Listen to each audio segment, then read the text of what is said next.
ông có harun hạ changin xoang tua na vak về la tiếng em chian rin nom hi tuin nghe nay bi căng lệ ta nâng lại in an nom chin lim na le lom lai ni te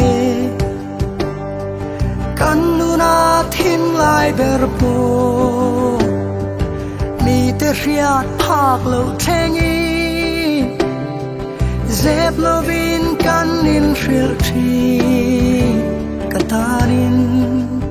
lumange o katrian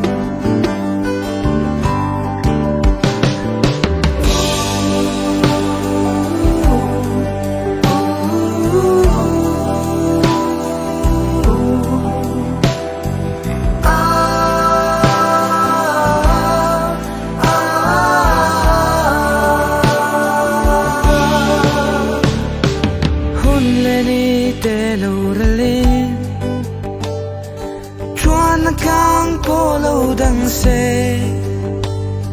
sak mel hayang lo tarin fam kho poloi mai la chian kan ni reng toang o ka chian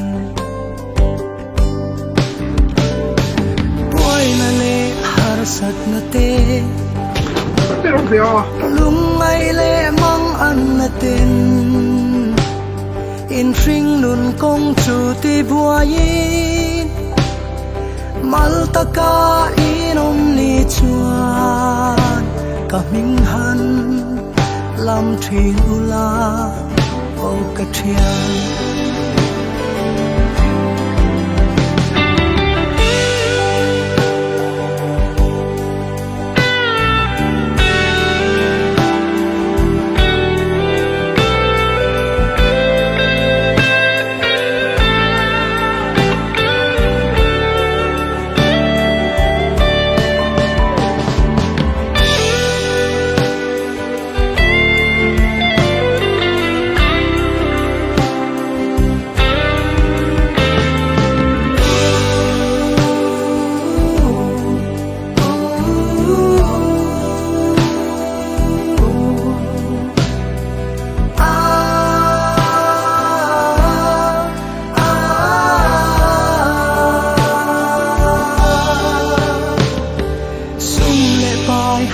sak na te